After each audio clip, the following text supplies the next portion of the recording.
Selamat datang di GBI Bukit Sian. Sebelum beribadah, mari simak beberapa informasi berikut ini. Datanglah bersama keluarga dan orang terkasih. Rasakan lawatan kasih dan kuasa Tuhan dalam ibadah dan pertemuan-pertemuan di GBI Bukit Sian. Ibadah Raya Minggu pada setiap hari Minggu. Pukul 7 pagi di Main Hall GBI Bukit Sian. Ibadah Kids, ibadah anak. Pada setiap hari Minggu, pukul 7.30 pagi. Di Upper Room GBI Bukit Sian. Bersamaan dengan ibadah Raya Minggu.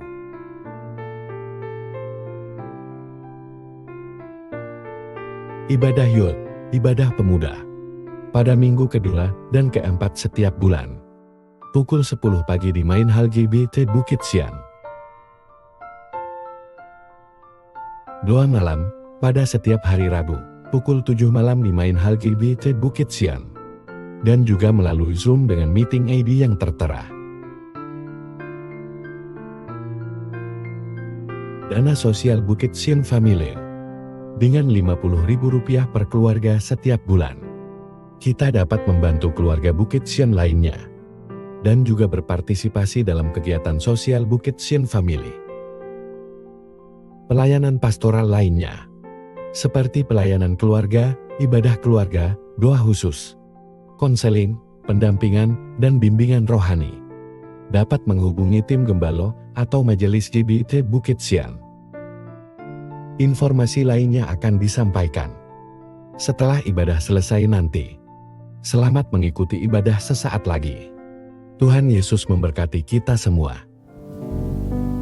Shalom, sudah kasih dalam Tuhan Yesus. Halo. Bagaimana kabarnya hari ini? Siapa yang luar biasa? Yesus yang luar biasa. Haleluya. Puji Tuhan. Naikkan pujian kita yaitu Yesus Tuhan yang layak dikirikan. Indonesia penuh kemuliaan. Haleluya. Terima kasih Yesus. Tuhan yang layak ditinggikan. Layak disembah oleh suku-suku bangsa. Dengan darah-Mu Kau telah tebus bangsaku. Genapi Tuhan firman-Mu atas negeri. Yesuslah Tuhan, kita bangkit berdiri bersama-sama. Yesuslah Tuhan yang layak ditinggikan, layak disembah oleh suku-suku bangsa.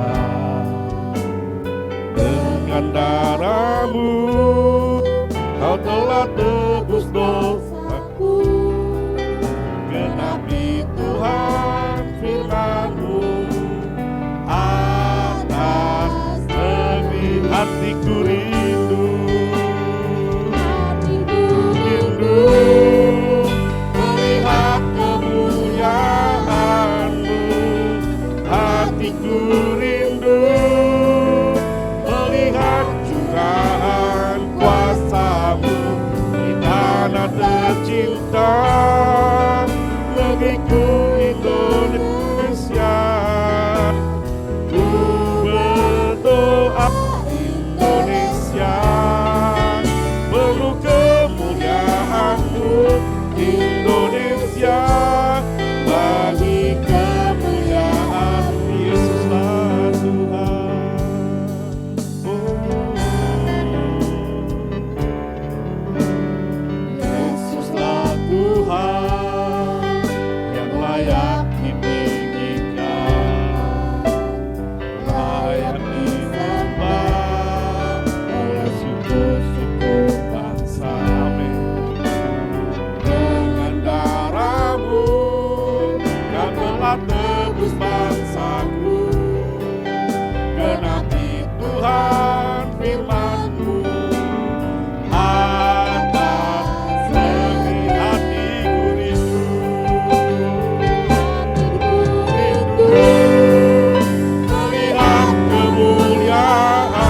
nyatakan curahan kuasa-Mu di tanah tercinta negeriku Indonesia.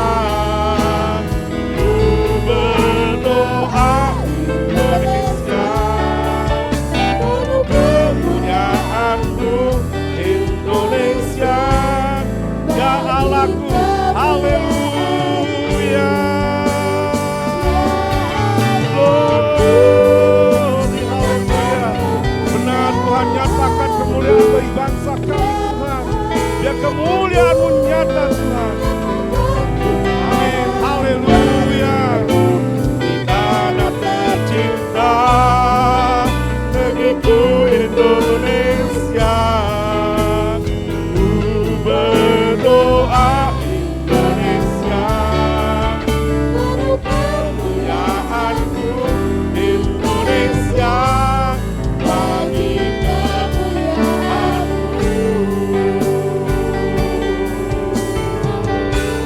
haleluya. Inilah kami Tuhan, berdoa bangsa dan negara kami Tuhan. Biar Kau curahkan pada pagi hari ini Tuhan, untuk tempat ini dan bangsa kami, kemuliaan-Mu dinyatakan Tuhan. Haleluya, haleluya, haleluya. Glory, haleluya, haleluya, haleluya. Terima kasih, haleluya.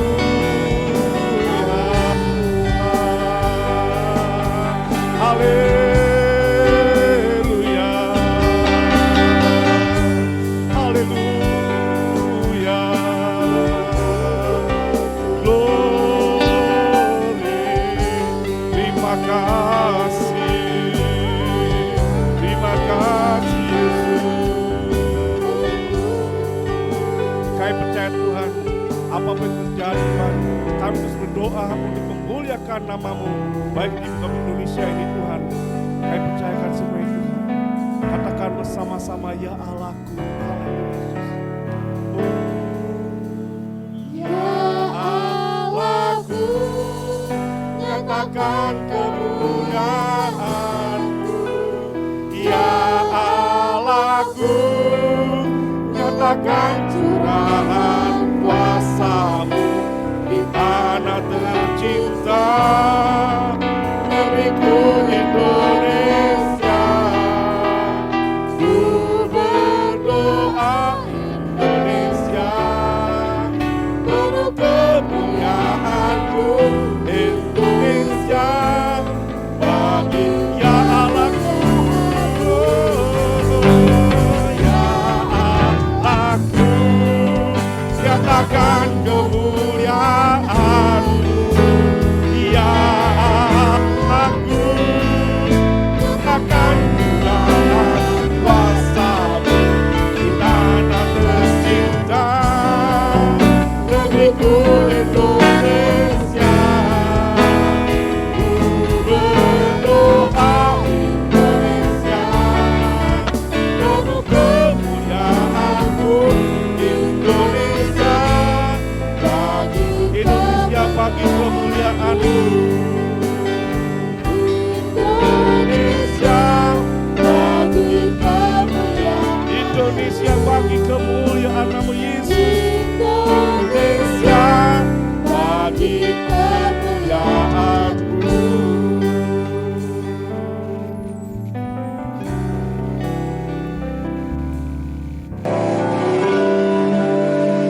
Pertolongan kami datang dari Tuhan yang telah menjadikan langit dan bumi. Kiranya berkat melimpah dari Allah Bapa, Putra dan Roh Kudus turun atas ibadah ini, memenuhi setiap jemaat, menolong setiap umat, sehingga melalui ibadah ini jemaat diberkati dan Tuhan dipermuliakan. Terima kasih Tuhan, terima kasih. Kami mulai ibadah kami alaskan doa dalam satu nama, yaitu Di dalam nama Tuhan Yesus Kristus Juru Selamat dan Penebus kami berdoa. Amin.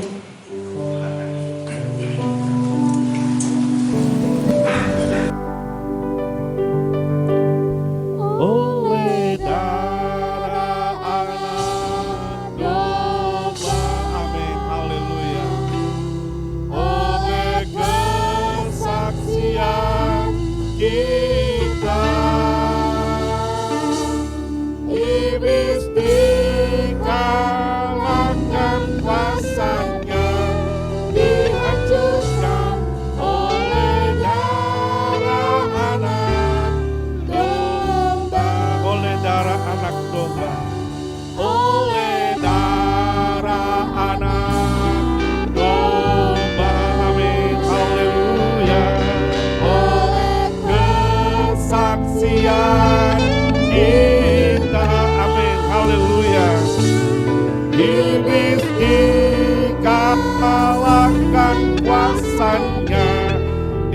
dihancurkan oleh darah anak domba. Yuk kita bangkit bersama-sama, kita katakan pujian ini. Sekarang telah tiba, haleluya.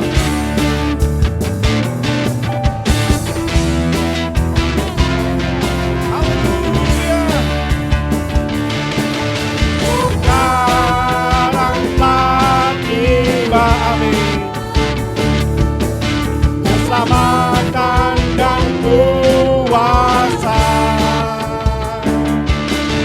dan pemerintahan Allah kita, kuasanya yang diurapinya, karena tadi bebaskannya, para pendapat kita. Sekarang telah tiba, haleluya.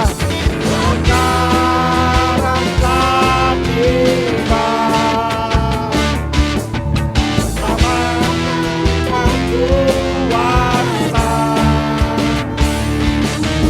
Pemerintahan Allah kita, kuasanya yang diurapinya, pada tadi bebaskannya, para pendakwa kita oleh darah anak domba, haleluya. Oleh darah anak domba, haleluya.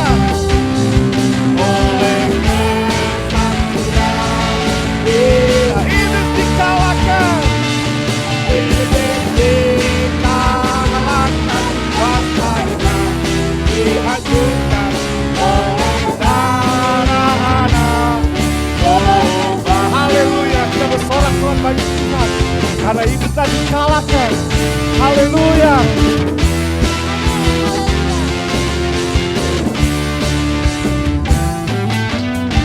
Sekarang telah tiba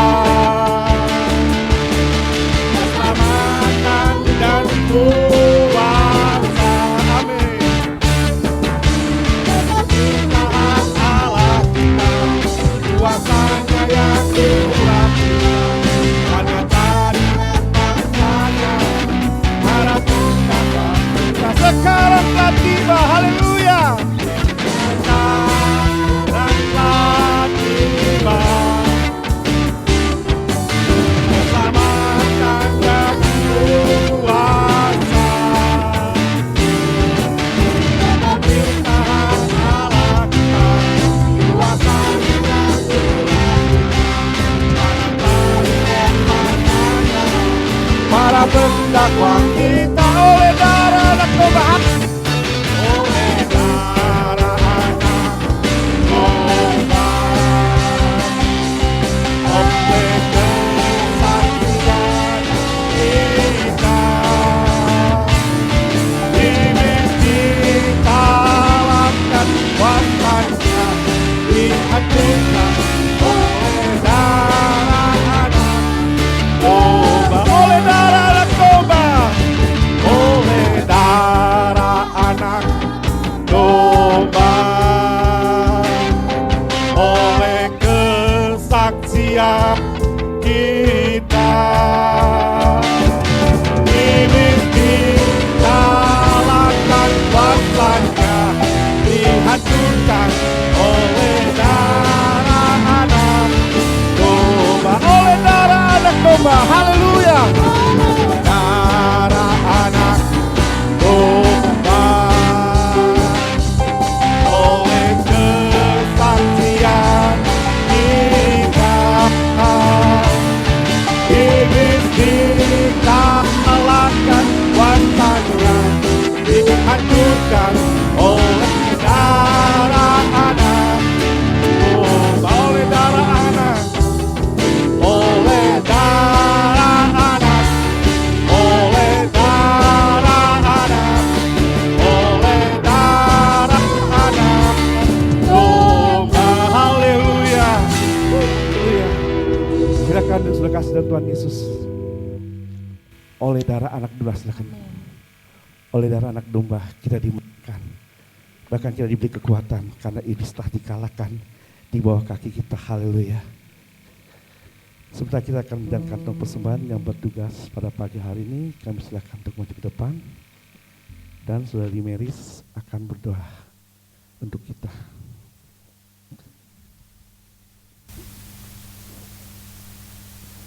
Mari kita bersatu dalam doa. Bapa kami yang baik, terima kasih untuk hari ini ya Bapak. Tuhan, kesempatan untuk beribadah ya Bapak. Tuhan, sebentar lagi kami akan memberikan persembahan, berkati tangan-tangan yang memberi, berkati juga tangan-tangan yang belum bisa memberi ya Bapak. Tuhan, Kau berkati juga Tuhan para pengedar kantong kolektif ya Bapak, dalam kehidupannya, dalam pekerjaannya, dalam rumah tangganya ya Bapak. Biar apa yang mereka kerjakan Tuhan itu mempermuliakan nama-Mu saja ya Bapak. Hanya dalam nama Tuhan Yesus kami sudah berdoa. Haleluya. Amin. Puji Tuhan, kita akan pujian. Ku punya visi untuk bangsa ini.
Yuk kita bagi bersama-sama.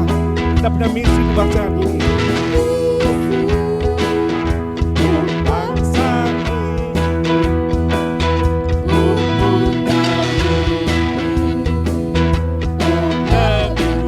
satukan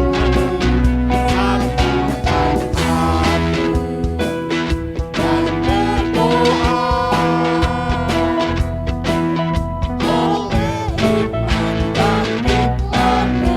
Setiap lutut bertelut, setiap lutut bertelut menyembah-Mu, dan lidah mengaku Kaulah Tuhan. Bukalah pintu surga, urapi doaku, lawatlah bangsaku. Setiap lutut bertelut, haleluya. Setiap lutut bertelut menyembah-Mu, setiap lidah mengaku Kaulah Tuhan. Bukalah pintu surga, bukalah pintu surga, urapi doaku, lawatlah bangsaku, lawatlah bangsaku, lawatlah bangsaku, dan lawatlah bangsaku Indonesia, haleluya.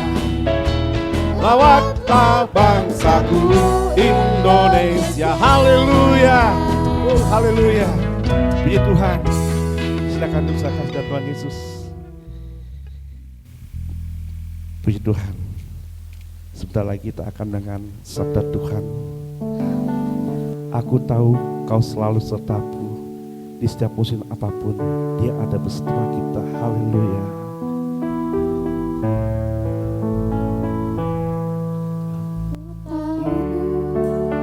Kau selalu sertaku.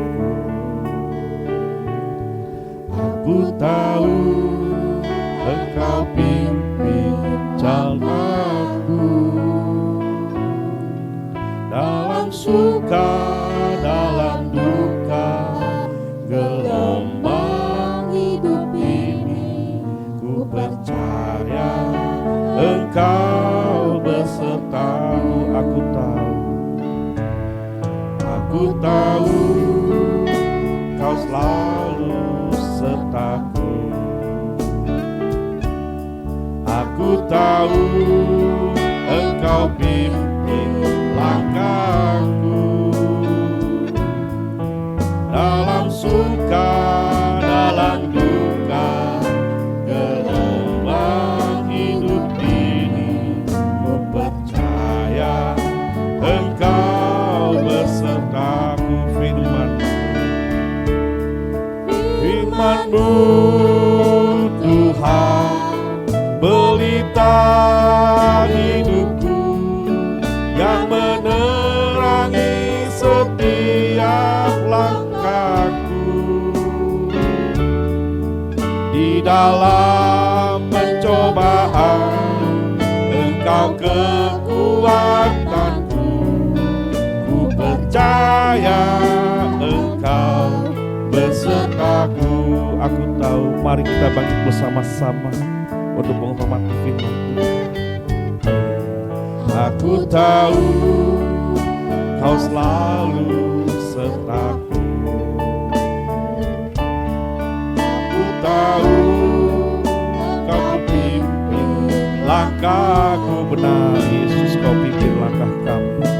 Dalam suka, dalam duka, gelombang hidup ini, ku percaya Engkau besertaku. Firman-Mu Tuhan, pelita hidupku, yang menerangi setiap langkahku. Di dalam pencobaan Engkau kekuatanku, ku percaya Engkau beserta. Firman-Mu Tuhan, haleluya. Firman-Mu Tuhan, pelita hidupku, yang menerangi setiap jalan. Dalam pencobaan Engkau kekuatanku, ku percaya Engkau beserta. Firman-Mu Tuhan, nanti saya minta dengan hormat Bapak Esau berdoa untuk firman Tuhan. Pelita hidupku, yang menerangi setiap langkahku. Haleluya Yesus.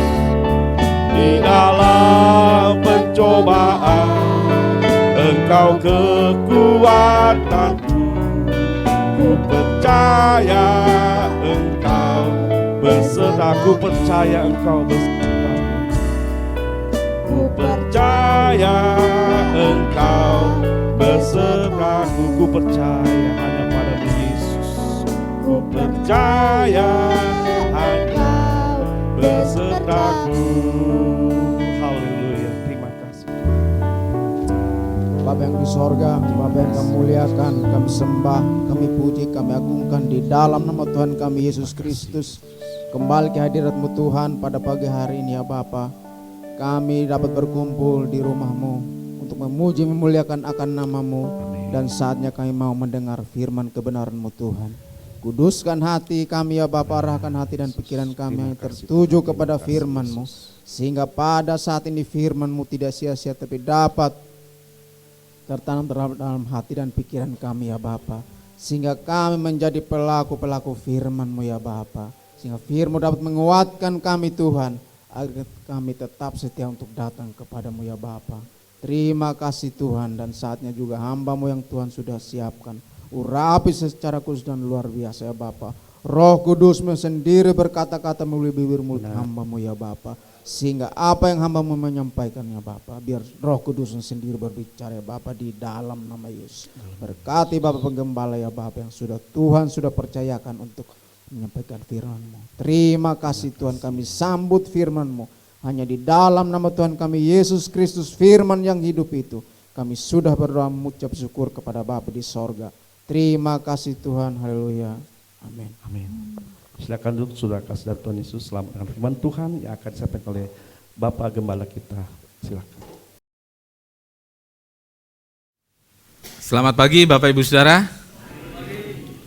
Senang bertemu dengan saudara pagi ini. Suasana kemerdekaan, hari kemerdekaan sudah mewarnai ibadah pagi hari ini. Ya, saya akan bicara tentang satu tokoh, penakut yang jadi pahlawan. Pahlawan itu pasti pemberani, betul? Ada pahlawan penakut? Tidak ada. Tapi kali ini saudaraku, seorang penakut tetapi bisa jadi pahlawan. Mungkin saudara tidak pernah menyangka orang ini adalah Gideon. Ya. Karena Gideon itu terkenal pemberani. Ya, dia mengalahkan banyak musuh dengan hanya 300 orang. Puluhan ribu musuh dikalahkan hanya dengan 300 orang. Ya. Dia pahlawan. Tapi saudaraku ternyata dia seorang penakut. Siapa yang penakut di sini? Saudara berani menghadapi masa depan? Saudara pasti bilang berani karena ada Tuhan. Itu kan bukan saudara, itu Tuhan.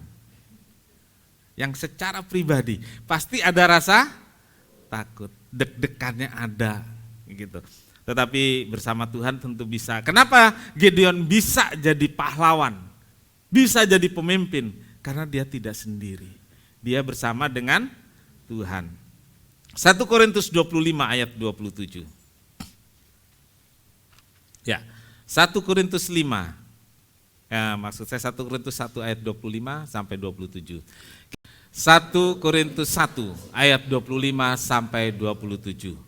Sebab yang bodoh dari Allah lebih besar hikmatnya daripada manusia, dan yang lemah dari Allah lebih kuat daripada manusia. Ingat saja saudara-saudara, bagaimana keadaan kamu ketika kamu dipanggil. Menurut ukuran manusia tidak banyak orang yang bijak, tidak banyak orang yang berpengaruh, tidak banyak orang yang terpandang. Tetapi apa yang bodoh bagi dunia dipilih Allah untuk memalukan orang yang beriman. Dan apa yang lemah bagi dunia dipilih Allah untuk memalukan apa yang kuat. Amin. Silakan duduk. Berbahagialah setiap orang yang telah membaca, mendengar, dan melakukan firman Tuhan. Tuhan Yesus memberkati. Yang lemah dari Allah dipilih untuk mempermalukan yang kuat. Yang bodoh dipilih untuk mempermalukan mereka yang berhikmat. Bapak Ibu Saudara, dalam kitab Mazmur, Daud berulang kali berkata, jangan mengandalkan kekuatan manusia. Kita jumpai itu berulang kali dalam kitab Mazmur. Jangan mengandalkan tombak, jangan mengandalkan pedang atau kuda. Dari pengalaman peperangan yang dijalani, Daud memberitahu kita bahwa Tuhanlah satu-satunya yang sanggup. Tuhanlah satu-satunya yang mampu memberi kemenangan kepada kita semua dalam setiap peperangan. Bapak Ibu Saudara, kemudian Rasul Paulus berkata, yang lemah bagi dunia dipilih oleh Allah untuk mempermalukan yang kuat.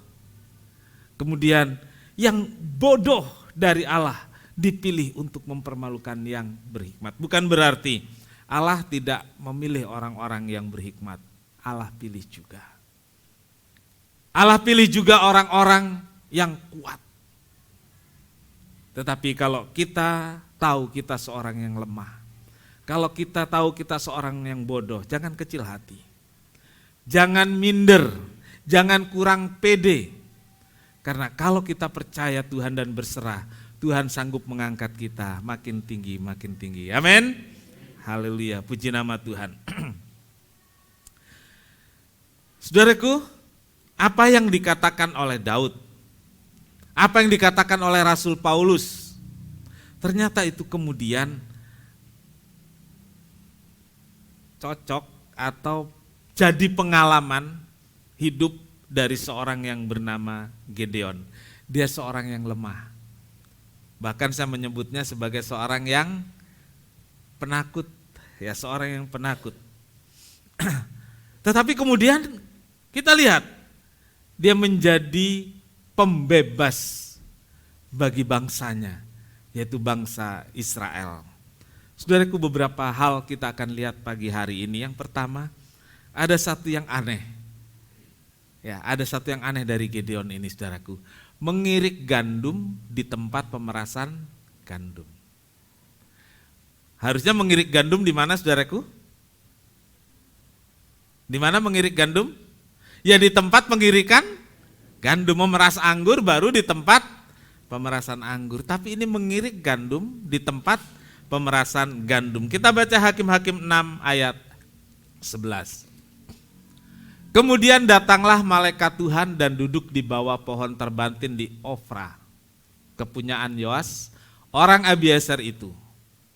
Sedang Gideon anaknya mengirik gandum dalam tempat pemerasan anggur agar tersembunyi bagi orang Midian. Ya, saudaraku, jadi Gideon bersembunyi. Kenapa bersembunyi, saudaraku? Logikanya saja. Kenapa bersembunyi? Takut.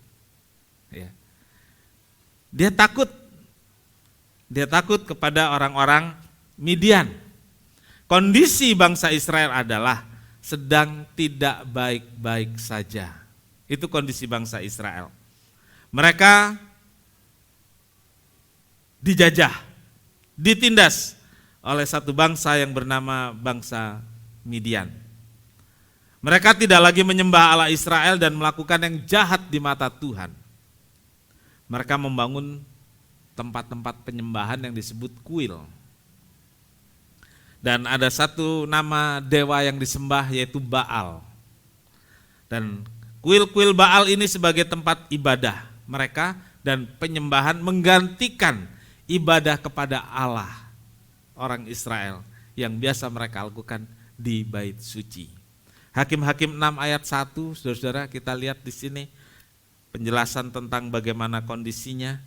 Tetapi orang Israel melakukan apa yang jahat. Apa yang jahat di mata Tuhan. Sebab itu Tuhan menyerahkan mereka ke dalam tangan orang Midian 7 tahun lamanya. Jadi dijajah 7 tahun lamanya. Israel benar-benar diserahkan sebagai satu bangsa kepada bangsa Midian untuk dijajah. Hidup mereka menderita, ditindas, hasil panen selalu dirampas, dan hidup dalam sengsara. Itu kondisi Israel. Hidup di bawah tekanan, hidup di bawah perintah. Mereka menabur, tapi tidak pernah menuai. Kalau tahu mereka menuai, tuaian itu dirampas. Itu kondisi dari bangsa Israel. Mengapa? Kembali ke Hakim-Hakim 6 ayat 1. Karena Israel melakukan apa yang jahat di mata Tuhan. Melakukan apa yang tidak berkenan kepada Tuhan. Saudaraku, bagi kita sekarang, saudaraku, bisa saja seorang tidak meninggalkan agama Kristen, ya, tetap percaya Tuhan, tapi melakukan apa yang jahat. Bisa enggak? Bisa. Kalau ada tindak kriminal, baik kejahatan kasar atau kejahatan berdasi, kalau namanya berbau-bau Kristen, saudara kesel enggak sih? Padahal dia itu. Kalau orang lain yang begitu, dasar memang orang. Kita ini sangat rasis dalam hal ini, saudara. Sama mereka semua. Di agama mereka, mereka termasuk apa yang jahat di mata kepercayaan mereka. Labelnya adalah tidak taat, itu saja. Jadi bisa saja tetap ke gereja loh, hari Minggu ke gereja loh. tapi besok pakai rompi oranye, saudaraku. Bisa kan? Bisa. Dan dalam keadaan-keadaan begini, apakah Tuhan membiarkan? Tuhan gak peduli? Ternyata tidak. Tuhan peduli, Tuhan tegur. Dan memang tidak enak, saudaraku, untuk bangsa Israel, karena kemudian dikatakan diserahkan kepada bangsa lain untuk ditindas. Diserahkan untuk ditangkap polisi, diserahkan untuk ditangkap KPK dan lain sebagainya, saudaraku. Tuhan kasih waktu 7 tahun, saudaraku, kepada bangsa Israel. Entah kepada orang-orang percaya yang melakukan tidak berkenan kepada Tuhan itu dikasih waktu berapa tahun, kita nggak tahu, saudaraku. Tapi itu kesempatan yang diberikan oleh Tuhan. Saudara-saudaraku, Allah sedang memberi pelajaran kepada Israel supaya sadar dan kembali beribadah kepada Allah. Juga kepada kita semua. Tuhan Allah kita memberi kesempatan. Kita yang baik-baik saja, Tuhan kasih kesempatan untuk meningkatkan kualitas hidup Kristen. Tapi yang sedang tidak baik-baik saja dengan Tuhan, Tuhan kasih kesempatan untuk bertobat. Puji Tuhan. Mengapa mengirik gandum di tempat pemerasan anggur? Ya, ini saudaraku. Mengapa mengirik gandum di tempat pemerasan anggur? Saudaraku, yang pertama karena takut. Tadi sudah disinggung, saudaraku, karena takut. Mengirik gandum berada di tempat terbuka. Nah, ini saudaraku. Karena tempat terbuka membutuhkan tempat yang lebih luas serta banyak kulit gandum yang terbuang, saudaraku. Giling padi secara manual, kalau saudara mau gampang ngertinya ya, menggiling padi secara manual, bukan pakai mesin. Gitu. Itu mengirik gandum, dan ada sekamnya, ada banyak debu, dan itu perlu tempat terbuka. Tetapi saudaraku, kalau di tempat terbuka ketahuan orang Midian, diambil semua, dan orang Israel nggak kebagian makanan. Pemerasan anggur berada dalam ruangan, cukup satu ruangan kecil, dapur, ya, karena meras anggur, ya, hanya perlu tempat yang kecil, sederhana saja. Tempat tertutup nggak masalah, sehingga bisa nggak ketahuan, ya, bisa nggak diketahui oleh bangsa Midian. Nah, Gideon lakukan itu, saudaraku, mengirik gandum di tempat pemerasan anggur karena takut dirampas orang Israel. Yang kedua, saudaraku, Gideon ini, saudaraku, lemah dan tidak pede, ya, nggak percaya diri. Coba Hakim-Hakim 6 ayat 15.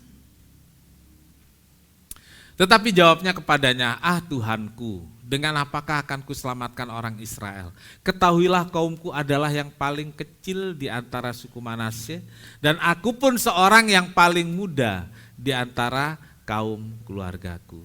Coba saudaraku, kita lihat di sini. Ketika malaikat menjumpainya dan memberitahu bahwa dia akan dipakai Tuhan, yang dikatakan oleh Gideon adalah, maaf Tuhan, saya ini kaum yang paling kecil dari suku Manasye. Suku Manasye itu suku yang kecil, saudara. Ya, suku Manasye itu suku yang kecil. Dan ada kaum. Jadi kalau orang bilang itu rumpunnya, rumpunnya kecil saja, gitu. Dan dia seorang yang paling muda di antara kaum keluarganya, ya. Paling kecil, paling lemah, dia merasa seperti itu. Ini menunjukkan bahwa Gideon nggak pede, saudaraku, ya. Dia tidak percaya diri. Ya, ketika malaikat menjumpai Gideon berbicara tentang tugas yang akan dilakukan, Gideon berkata, aku ini adalah suku Manasye dari kaum yang kecil, dan dia merasa masih muda. Ya, dengan latar belakang ini, ia tidak yakin akan kemampuannya. Dia tidak yakin akan kemampuannya.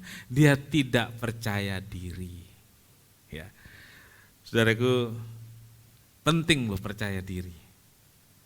Cuman jangan over confidence, jangan kelebihan kepercayaan diri. Dalam pelayanan juga begitu. Ya, harus percaya diri, tapi jangan over. Saudara-saudaraku, udah takut, lemah, nggak percaya diri. Itu yang kita kenal dari Gideon. Yang kedua, panggilan Gideon. Saudara, malaikat menjumpai Gideon saat sedang bekerja membantu orang tuanya. Halo, saat bekerja membantu orang tuanya. Ini penting saudaraku, digarisbawahi kalau di keluarga anak-anak membantu orang tuanya.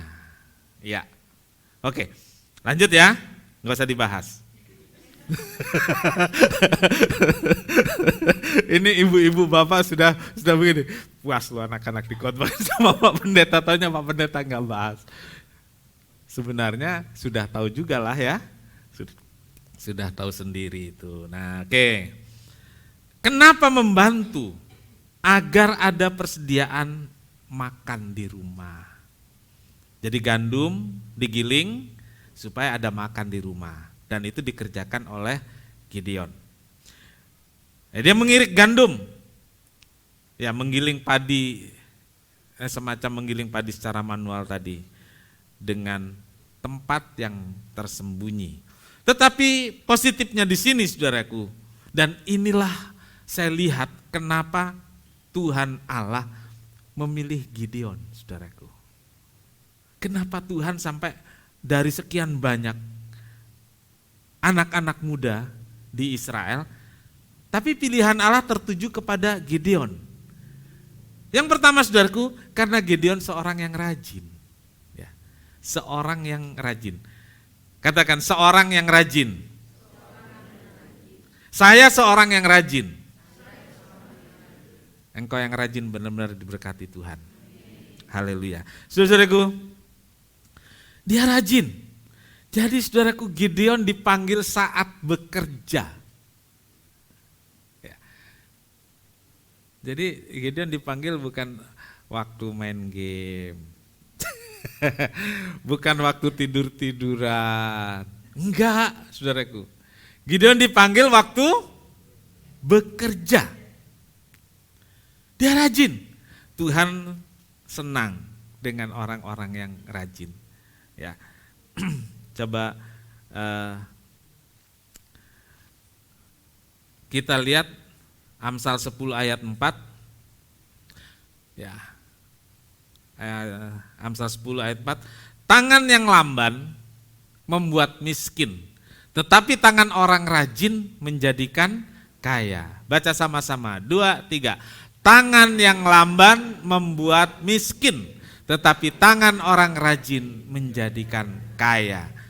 Saudara-saudara, berkat datang dari tangan yang tidak pernah lelah untuk bekerja.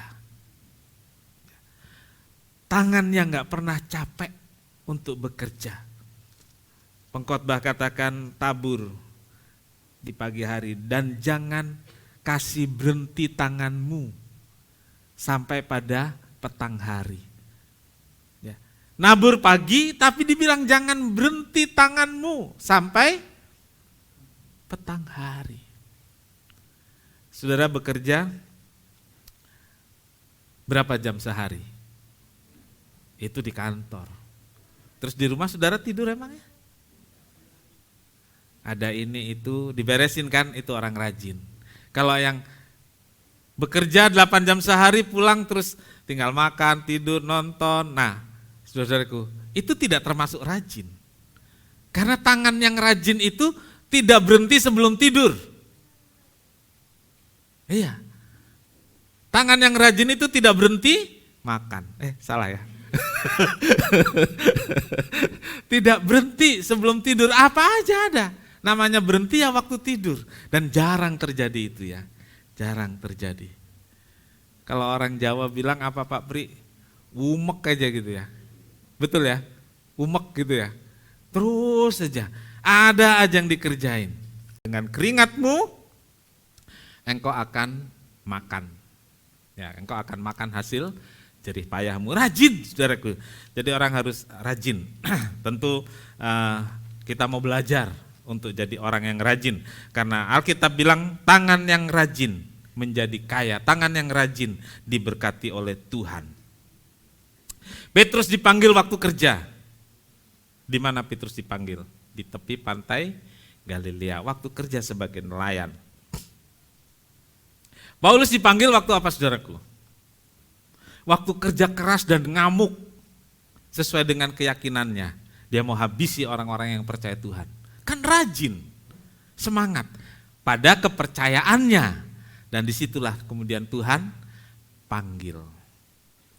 Saudaraku, kedua selain rajin, Gideon itu taat. Taat kepada Allah, taat kepada Tuhan. Ingat saat itu orang Israel sedang mengalami kemunduran rohani. Ya, mereka menyembah berhala yang disebut Baal. Bahkan nih saudaraku, bapaknya sendiri yang bernama Yoas itu punya kuil berhala, ya, punya kuil Baal.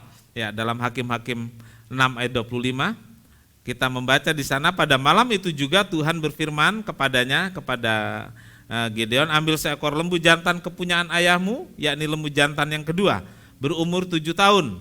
Runtuhkanlah mezbah Baal kepunyaan ayahmu. Jadi bapaknya pemimpin agama penyembahan Baal, saudaraku. Tapi bagaimana dengan Gideon, saudaraku? Ternyata Gideon tidak menyembah Baal, saudaraku. Gideon tidak menyembah. Dia tetap percaya kepada Tuhan, dia tetap beribadah kepada Tuhan. Terbukti ketika malaikat datang, ya, Gideon memberi korban, ya, Gideon memberi persembahan, ya. Saudaraku, Gideon memberi persembahan untuk meyakinkan dirinya bahwa yang datang menjumpai itu adalah malaikat yang diutus Allah. Dia kasih persembahan dan dia minta tanda kepada malaikat itu jika memang benar-benar malaikat itu adalah utusan Tuhan. Minta tanda agar supaya kalau persembahannya nanti datang disentuh oleh tongkat malaikat, maka akan timbul api yang membakar korban. Ini permintaan Gideon, dia ingin meyakinkan dirinya bahwa yang dijumpai itu adalah utusan Tuhan. Karena itu dia persembahkan sesuai dengan persembahan aturan Taurat. Bukan persembahan aturan Baal. Dia persembahkan sesuai dengan aturan Taurat. Artinya dia seorang yang taat beribadah kepada Tuhan walaupun yang lainnya menyembah berhala. Dia tetap taat beribadah kepada Allah walaupun yang lainnya melakukan apa yang jahat di mata Tuhan. Saudaraku, yang kedua kita lihat ketaatan Gideon adalah karena dia kemudian membangun mezbah. Ya, ketika malaikat itu telah membuktikan panggilannya, Gideon membangun mezbah. Ya, kalau bukan orang yang taat, dia tidak akan membangun mezbah. Jika tidak biasa, tidak mungkin seorang tiba-tiba membangun mezbah. Membangun mezbah itu tempat untuk doa. Saudaraku, tempat untuk doa itu bukan gereja atau bangunan besar, tapi kalau kita lihat cukup dengan satu batu, tempat dia menyembah. Itu mezbah, saudaraku.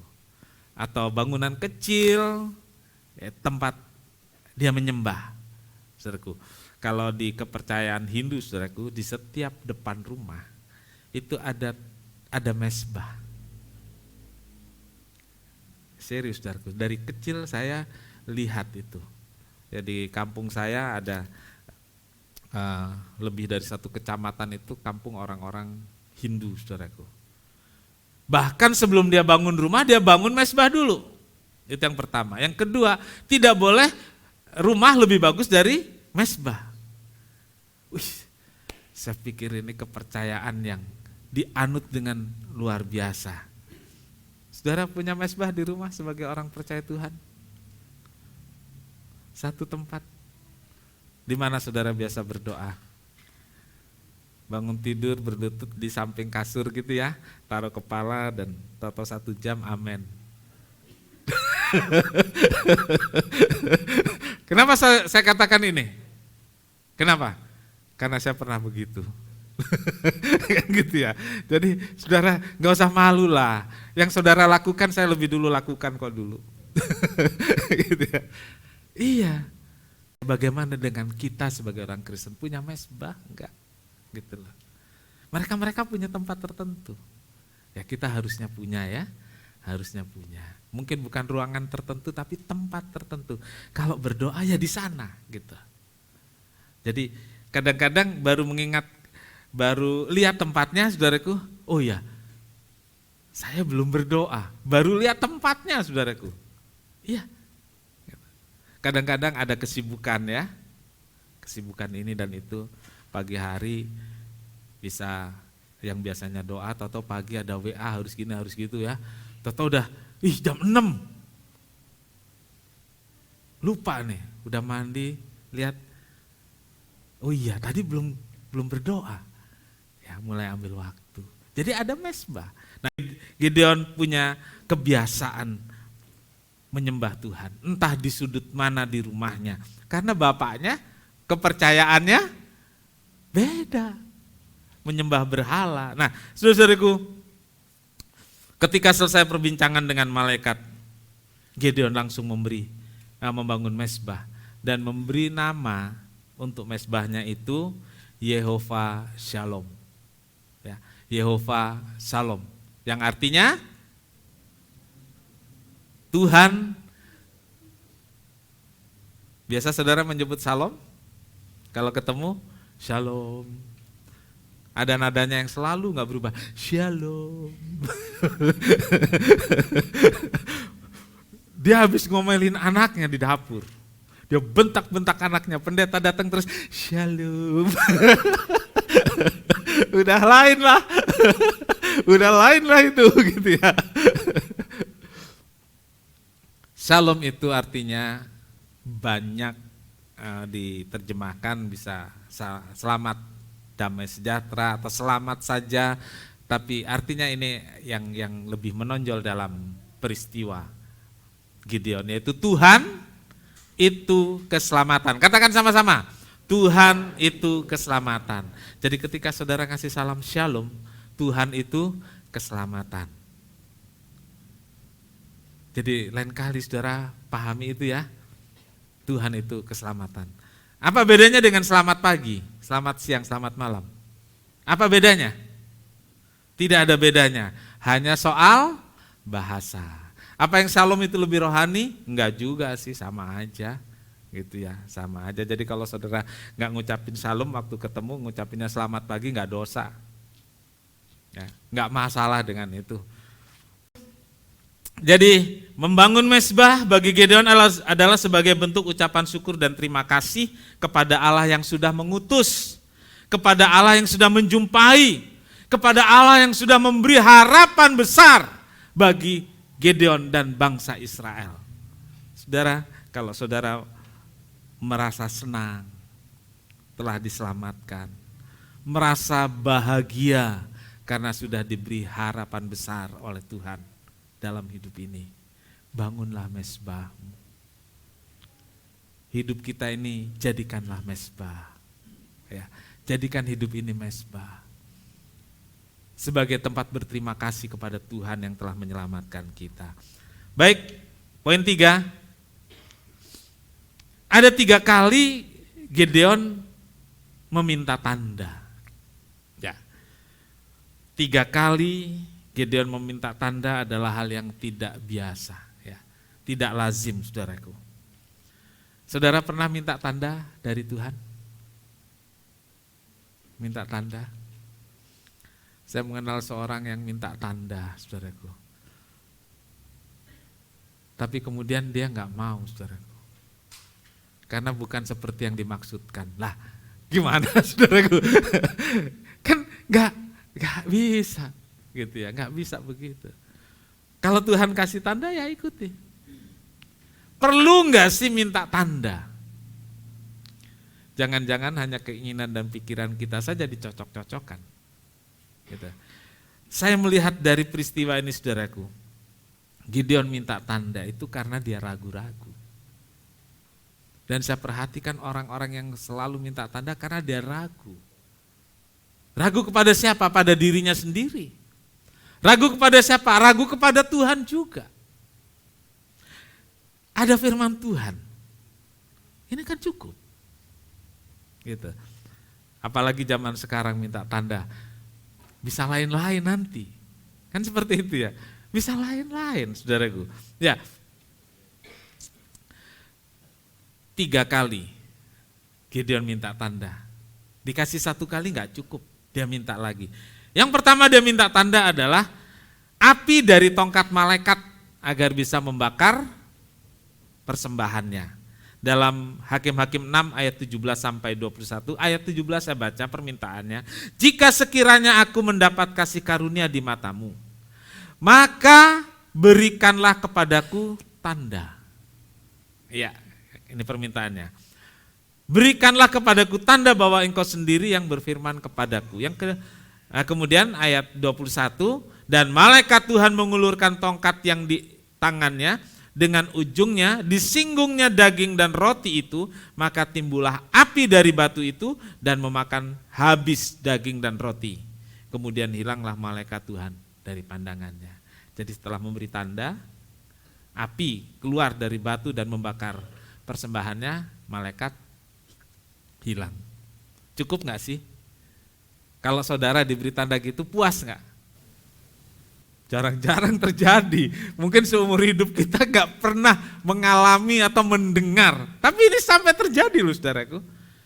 Tapi ternyata Gideon masih ragu. Apa yang diminta lagi? Dia minta lagi, Tuhan, kalau guntingan bulu domba, dia gunting bulu domba. Kalau guntingan bulu domba ini saya taruh, tisu aja ya, nggak ada bulu domba.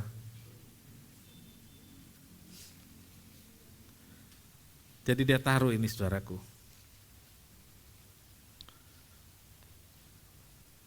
Dia taruh, Tuhan, kalau guntingan bulu domba ini saya taruh di sini. Besok pagi guntingan ini basah, yang lainnya kering. Itu berarti engkau Tuhan memang benar-benar mau pakai saya. Bangun pagi dia lihat, ih basah, diperes, ada airnya. Cukup enggak? Enggak cukup. Saudara paham kalau saya bilang dia seorang yang peragu? Udah 2 kali loh, masih enggak yakin. Saudara paham kalau saya bilang dia tidak pede? Udah 2 kali loh saudaraku. Logikanya begini saudaraku, bisa jadi, ini kan pakai logika ya. Tadi malam semua basah, cuman udah pagi, ini kan rumput-rumput, tanah-tanah ini kan nyerap air, kering, ini basah, wajar. Oh, bisa aja Tuhan gak kerjakan itu. Nah jadi main logika ya. Bener gak analisa saya? Bisa kan? Ini tetap basah karena bulu domba menyimpan air, tanah menyerap air. Sekarang dibalik, Tuhan, kalau bulu domba ini kering, kelilingnya basah, baru saya yakin Tuhan itu panggil saya. Baru saya yakin bahwa Tuhan berkehendak memakai saya. Pagi-pagi dia datang, dia lihat, ih kering, kelilingnya basah. 3 kali loh saudaraku minta tanda. Jadi saudaraku, Allah memenuhi permintaan Gideon dalam soal tanda ini. Untuk meyakinkan Gideon bahwa Allah benar-benar memanggil dan mau memakai Gideon. Saudaraku, perlukah tanda itu sekarang menjadi sesuatu yang penting untuk kita? Tanda secara jasmani, tanda secara visual, tanda secara fisik. Saudaraku, menurut saya ya enggak terlalu penting lah.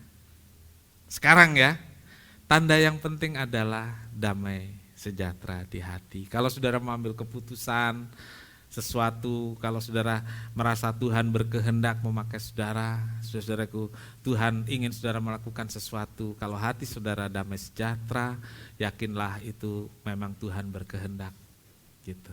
Yakinlah. Ada hal-hal yang secara logika bisa menjadi pertimbangan, ada hal-hal yang memang bisa dilihat secara kasat mata meyakinkan kita.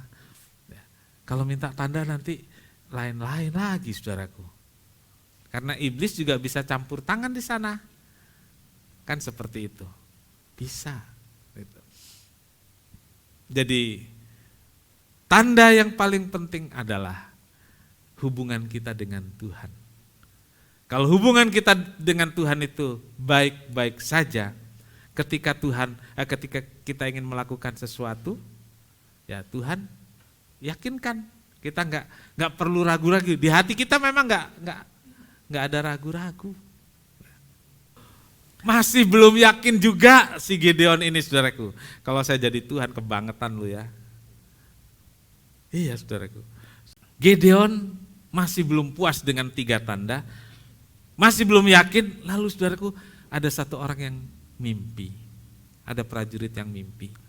Ada satu jelai gandum. Itu bergulung-gulung, menghanguskan, membakar, menghabiskan kemah-kemah orang Midian. Jelai gandum itu kan kecil, saudaraku. Tapi bisa menghabiskan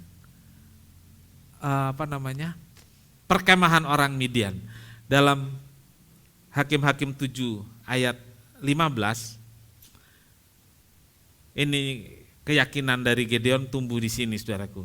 Segera sesudah Gideon mendengar mimpi itu diceritakan dengan maknanya, sujudlah ia menyembah, kemudian pulanglah ia ke perkemahan orang Israel lalu berkata, bangunlah sebab Tuhan telah menyerahkan perkemahan orang Midian ke dalam tanganmu. Seluruh cerita ini ada dalam Hakim-Hakim 6, 7, dan 8. Saudara bisa baca nanti di rumah. Saudaraku, saya ambil poin-poin yang akan menjadi penunjang untuk melihat bahwa Gideon adalah seorang pengecut, seorang penakut, seorang lemah, seorang yang tidak pede, tetapi Tuhan pakai jadi pemimpin, menjadi pahlawan bagi Israel. Saudaraku, Gideon merasa dirinya hanya sekeping jelai. Jadi waktu mimpi itu diceritakan kepada Gideon dan orang teman dari yang mimpi itu memberitahu artinya bahwa jelai gandum itu adalah Gideon yang kecil, Gideon yang lemah, Gideon yang gak punya kemampuan. Tapi jelai itu bergulung-gulung menghabiskan perkemahan orang Midian. Di situ Gideon baru tahu bahwa dirinya adalah sekeping jelai gandum. Tetapi karena Tuhan yang pakai, karena Tuhan yang berkehendak, bisa menghabiskan lawan, yaitu bangsa Midian yang menindas Israel. Saudaraku, setelah mendengar itu semua, keraguan Gideon habis. Rasa takut dan lemahnya hilang. Ada satu semangat, ada satu keberanian. Dan ia mulai bergerak dan melaksanakan tugasnya. Dan kemudian saudaraku, poin keempat, Gideon sang pahlawan. Ya, Gideon sang pahlawan. Jadi bersama rakyat dan pasukan yang hanya berjumlah 300. Tadinya 32.000 pasukan, saudaraku. Tuhan bilang jangan sebanyak itu. Kenapa, saudaraku? Jangan nanti kalau Gideon menang, Gideon merasa dengan didukung 32.000 bisa menang. Tuhan dilupakan. Ya. Tuhan ditinggalkan. Tapi kali ini saudaraku, Tuhan mau disortir, hanya tinggal 300 orang saja. Dan dengan 300 orang itu, Gideon maju berperang, dibagi 3 kelompok, 100 orang, seperti yang diperintahkan Tuhan, dan Gideon mengikuti caranya Tuhan. Caranya bagaimana dengan 100 orang? Tuhan bilang, tiuplah sangkakala, pecahkan buyung, dan nyalakan obor. Tuhan akan bekerja. Saudaraku, Sesuai dengan rancangan Tuhan, Gideon melakukan pada satu malam ketika tentara Midian sedang tidur nyenyak. Gideon menggerakkan 300 orang ini meniup sangkakala bareng-bareng, ya. Tiup trompet bareng-bareng, berisik seperti banyak banget. Saudaraku pernah kaget waktu tidur ada suara sedikit saja begitu, pernah? Rasanya kan berisik banget, saudaraku, ya. Wah, padahal cuma suara biasa waktu kita sadar, tapi waktu kita bangun tidur rasanya menakutkan begitu, ya. Nah, saudaraku, ini yang dilakukan Gideon sesuai dengan perintah Tuhan. Sangkakala ditiup. Apa artinya sangkakala ditiup? Sangkakala ditiup mengeluarkan suara nyaring dan menggetarkan. Ini bicara tentang pujian dan penyembahan kepada Tuhan. Saudara mau menang seperti Gideon? Mau jadi pahlawan seperti Gideon? Amin. Harus jadi orang yang suka memuji Tuhan dan menyembah Tuhan. Praise and worship. Ya, praise and worship. Jangan hari Minggu saja, di rumah juga lakukan. Ya. Dan setelah di rumah dilakukan, lanjutkan pada hari Rabu di gereja, pulang lanjutkan lagi. Saudaraku, kalau mau menang, tiuplah sangkakala. Jangan, kalau kita nggak tiup sangkakala, jangan sampai Tuhan yang tiup sangkakala untuk saudara. Kalau bunyi sangkakala, langsung pindah ke sorga. Jadi jangan sampai Tuhan yang tiup sangkakala untuk saudara. Mari kita tiup sangkakala, amin. Memuji dan menyembah Tuhan. Buyung dipecahkan, buyung itu tempat air yang dibawa kemana-mana, saudaraku. Dan itu terbuat dari tanah, ya, bisa terbuat dari tanah, dari kulit, tapi yang digunakan ini dari tanah. Jadi buyung itu dipecahkan bareng-bareng. Suaranya bagaimana, saudara? Kencang, saudaraku. Seperti kalau yang dari tanah itu, kendi, ya, itu dipecahkan. 300 orang yang di sekitar perkemahan itu memecahkan itu, brang, suaranya kan seperti banyak banget. Ini menakutkan orang Midian. Saudaraku, buyung yang dipecahkan itu bicara tentang hati yang hancur, hati yang berserah kepada Tuhan. Saudaraku, ingat, Tuhan tidak menolong orang yang keras hati. Ya. Tuhan tidak menolong orang yang tidak mau berserah. Tuhan gak mau menolong orang yang tidak mau menolong dirinya sendiri. Ya, Tuhan mau kan cuma kita menyembah Tuhan, berserah. Apa susahnya? Gitu. Sulitnya di mana? Cuma suruh memuji Tuhan, nyanyi pujian dan menyembah, berserah diri, kan gak ada sulitnya. Tapi ternyata, saudaraku, inilah yang paling sulit dilakukan orang Kristen. Amin. Ini paling sulit dilakukan oleh orang Kristen. Tanyakan pada semua gereja. Paling banyak kebaktian hari Minggu karena perayaan. Kalau praise and worship itu sedikit. Kenapa? Saya bilang itu paling sulit. Memberi hati yang pecah, memberi hati yang berserah itu paling sulit. Saudaraku, tapi Tuhan mau kita melakukannya. Berserah, tidak keras hati, ya buyung dipecahkan. Ya. Tuhan mau menolong orang yang mau menolong dirinya sendiri. Ya. Tuhan tidak mau menolong orang yang keras hati, yang tidak mau menolong dirinya sendiri dengan berserah kepada Tuhan. Dan ini dilakukan Gideon untuk menyerang orang-orang Midian. Kemudian obor yang menyala. Ya, obor yang menyala. Itu dalam Hakim-Hakim 7, 19 sampai 22, saudaraku. Jadi dipecahkan buyung, ditiup sangkakala, lalu menyalakan obor bareng-bareng dan berkumpul sama-sama. Berkumpul, menyerang, maju. Saudaraku, dengan berseru, dengan berteriak, demi Tuhan, demi Gideon dan demi Tuhan. Ya, demi Gideon dan demi Tuhan. Dan saudaraku, obor yang menyala ini bicara tentang semangat yang membara. Ya, semangat semangat yang membara dalam pimpinan Roh Kudus. Itu perlu ada dalam hidup kita. Sehingga dengan semangat dari Roh Kudus itu, kita nggak lelah, kita nggak capek. Saudaraku, dengan pertolongan Tuhan, bangsa Midian dikalahkan dan bangsa Israel menikmati kebebasannya. 7 tahun dijajah, 7 tahun ditindas, 7 tahun panennya dihabisi terus. Tapi karena ada seorang, ingat, ada seorang yang mau dipakai Tuhan. Ada satu orang yang mau berserah. Ada satu orang yang mau berjuang. Ada satu orang yang mau bersemangat. Dan itu bisa menggerakkan rakyat untuk melawan bangsa Midian.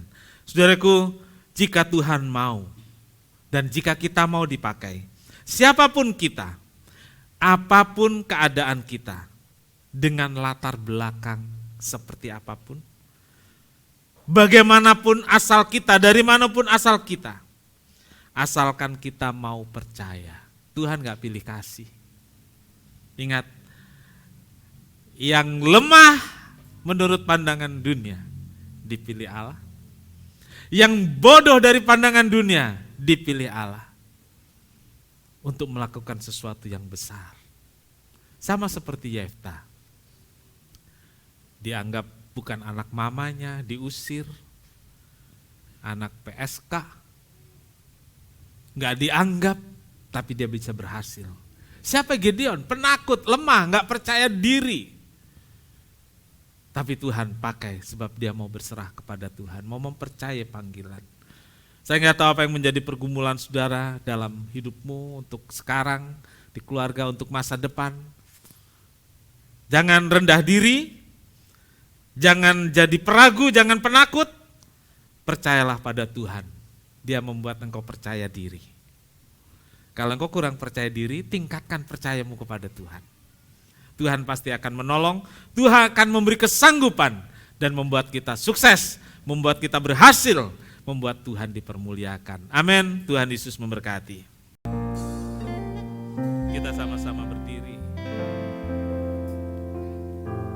Mungkin ada di antara kita, apakah itu orang tua, apakah itu anak muda, yang merasa seperti Gideon. Saudaraku, saya ingin katakan pada saudara, sebenarnya Gideon itu adalah saya. Gideon itu adalah kita, yang penakut, yang lemah, yang gak percaya diri, dengan berbagai alasan. Mungkin karena pendidikan kurang, karena orang miskin, karena asal dari kampung. Bukankah kita merasa seperti itu?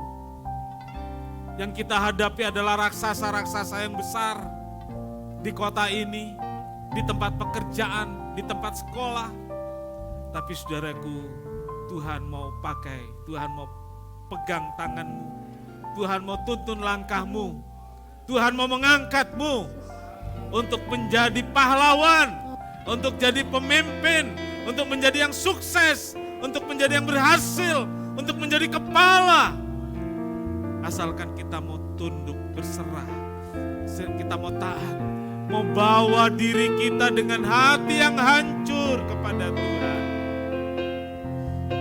Haleluya. Kau selalu punya cara untuk menolongku. Kau selalu punya jalan keajaibanmu. Kau dahsyat dalam segala perbuatanmu, dan ku tenang di dalam. Kau selalu punya cara. Tuhan gak pernah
tenang, dan ku tenang di dalam, dan ku tenang,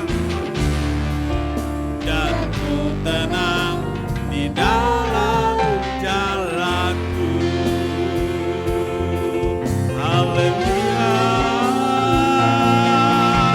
haleluya,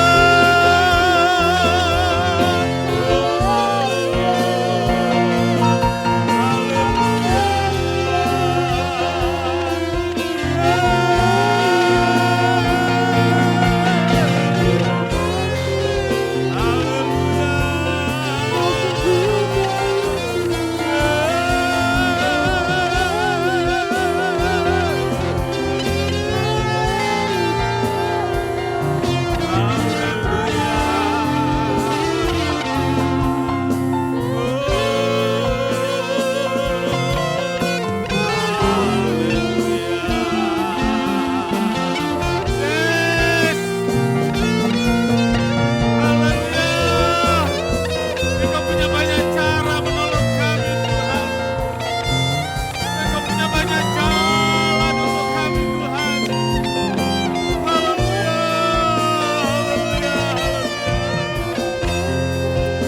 haleluya,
Yes, Tuhan.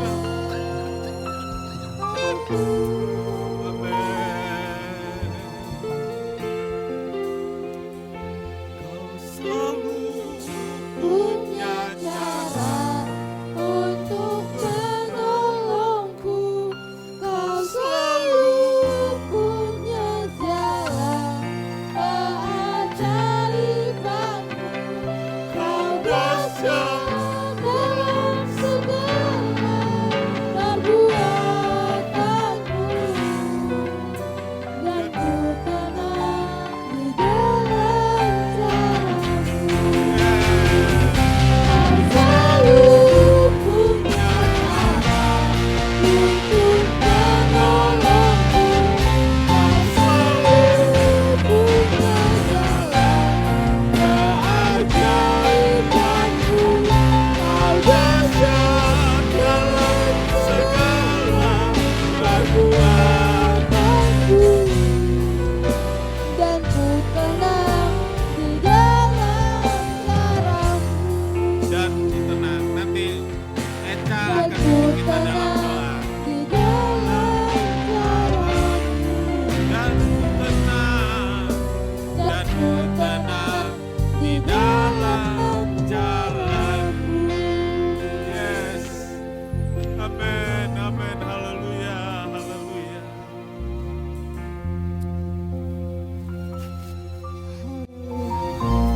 Tuhan, terima kasih Tuhan.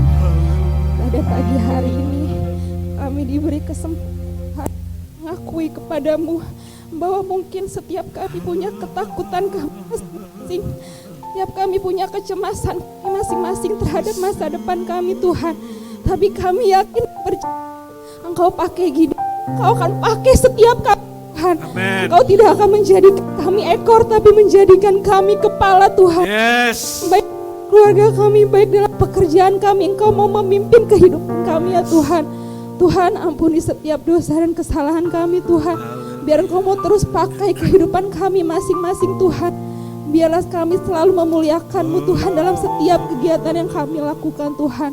Tuhan, terima kasih atas berkat-Mu dalam firman pagi hari ini yang kami terima Tuhan. Biarlah firman ini menjadi rema bagi kehidupan kami. Biar firman ini dapat kami dengan sebaik-sebaiknya dalam kehidupan kami hari demi hari ya Tuhan. Kiranya Engkau berkati Bapak Gembala, Engkau berkati dalam pelayanannya, Engkau berkati dalam kesehatannya, Engkau pakai beliau lebih hari lebih lagi Tuhan. Tuhan, terima kasih atas berkat firman-Mu pagi hari ini. Kami telah berdoa dan mengucap syukur. Haleluya. Bapa di sorga, terima kasih untuk pertolongan Tuhan dalam ibadah ini. Terima kasih untuk berkat Tuhan, sukacita dan damai sejahtera yang Tuhan limpahkan pada kami dalam ibadah pagi hari ini. Kami akan pulang, biar Tuhan memberkati kami semua. Apa yang kami lakukan di rumah Tuhan ini, biarlah itu menyenangkan hati Tuhan. Baik pujian kami, doa kami, biarlah naik ke hadirat Allah.